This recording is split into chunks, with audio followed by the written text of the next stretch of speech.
some of the songs are very old, like the song Distant Satellites.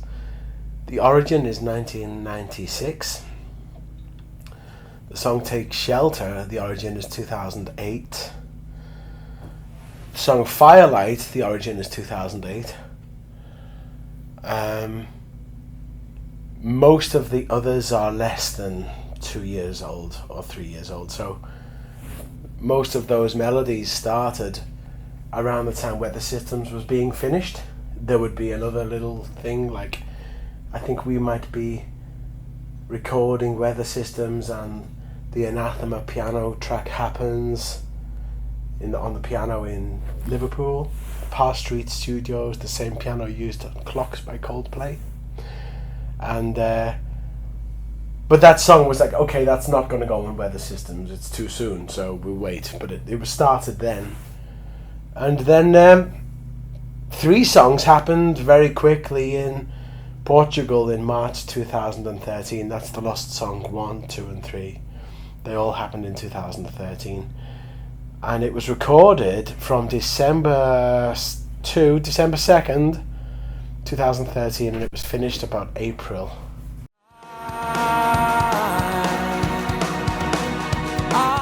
Not the landscape didn't have an impact, but being in Norway had an impact on me, as it always does. Norway is one of my heartlands. It's a country I feel very connected to, and I love this place, and we have good friends there.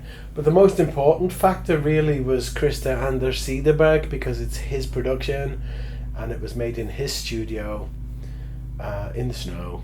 And we lived in an apartment, 3 minutes walk away. And it was dark and snowy, and I really enjoyed it personally. I would do that again. I really enjoyed that. But yeah, to be clear, the main principle involved is Christer. To work with him, I think, is the key, whether in Norway or somewhere else, because in my personal opinion, he's really adding a lot to the production of Anathema. Now, no producer has all the answers, and there are some musical differences maybe, but there's no real problem with him at all. And he's the guy, I think, that shapes those records and works extremely hard to shape them. Obviously, we're always talking to him about which way it should go, and there's a constant communication, particularly between Vincent and Christer, and me and Christer, and John comes in as part of that. And you came to me. John doesn't say much, actually, which is one of his key strengths, is that he knows not to speak unless he needs to, and he says wise things about the music. And often he doesn't say anything. It's an expression on his face, and I can understand exactly what he thinks when he does that. Also, it was his album title, Distant Satellites, came from John Douglas. That happened in the studio in Norway. He went to his apartment for 2 days to write the lyrics and vocals for that song. He came down with his demo. The demo was beautiful, complete vocal demo that he sang. That obviously Vinny sings it 5 times better, but it was the same thing.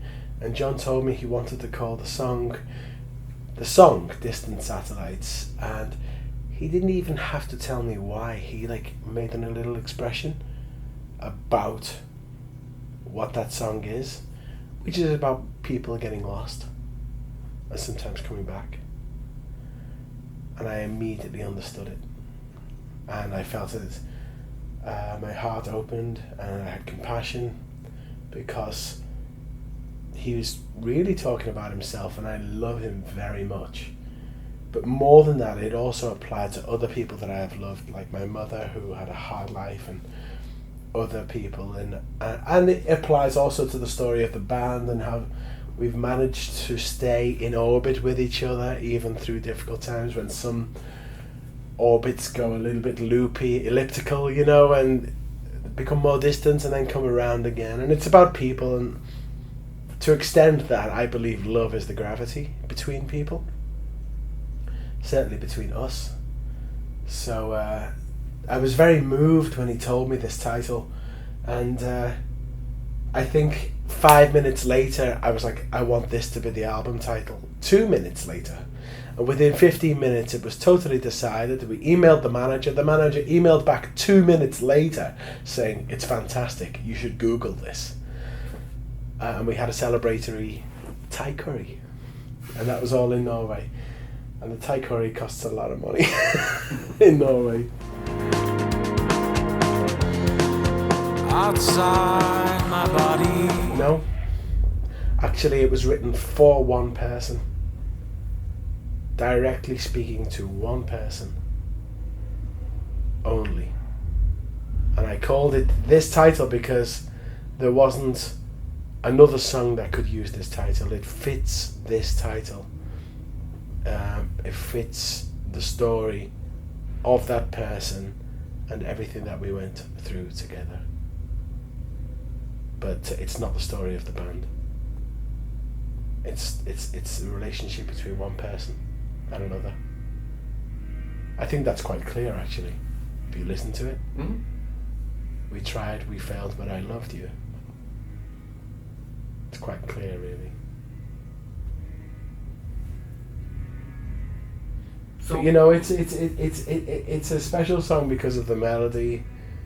The lyrics happened very quickly in about 15 minutes because I'd been waiting like 3 years to say that, and I'd been thinking about this person and feeling a lot of feelings, and you know, for a few years. And then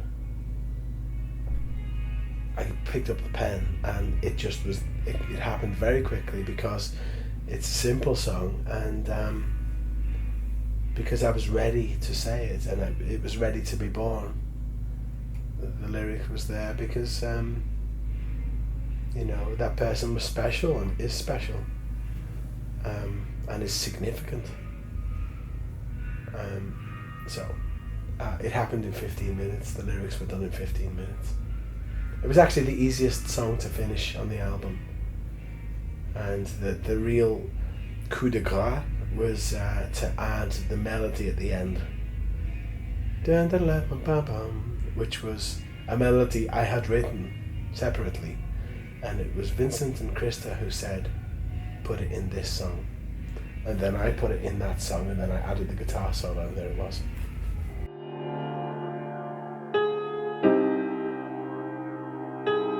Usually it's about us, because we write from the heart, and every song that we write is true, is real, and actually happened. Whether our songs are original or repetitive or whatever they are. And some people write great concept albums. I mean, I know the next Steven Wilson concept it's brilliant. With all respect to that, we can't do that really. What all we can do is be honest about our lives and our hearts and our feelings and our thoughts and philosophies and perhaps spiritualities or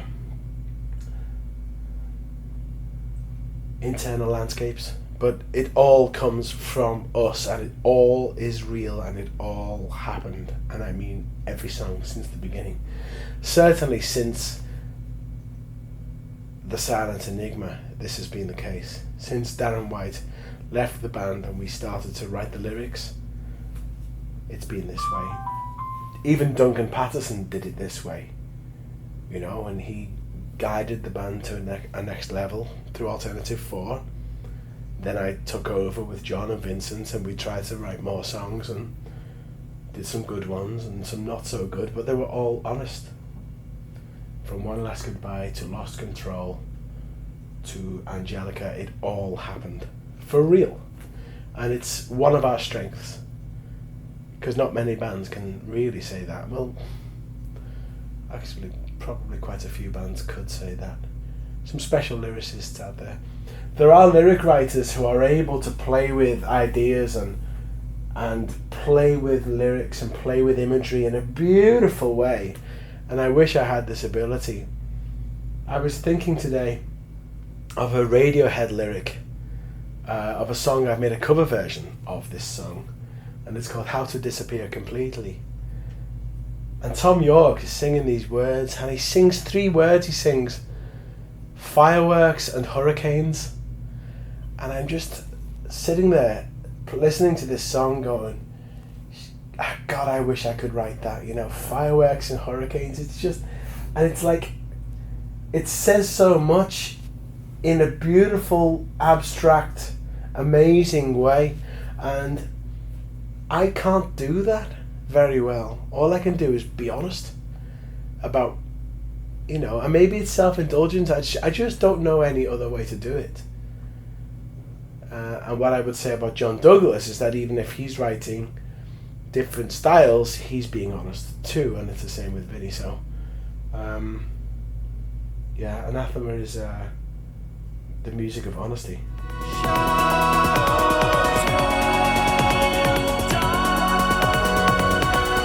I think it will always be a combination of different elements.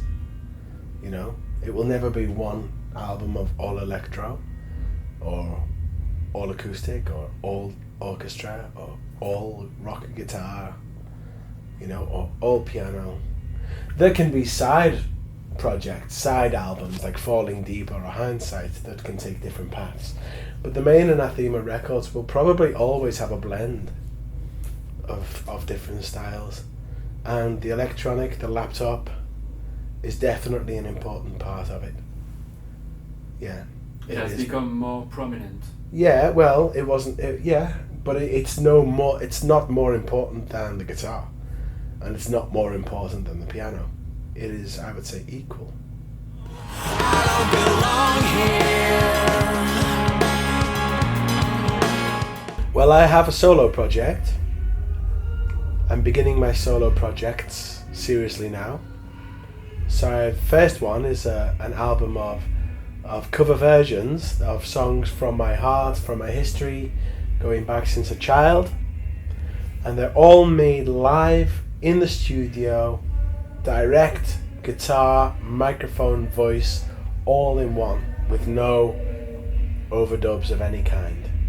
So everything you hear was performed in that moment.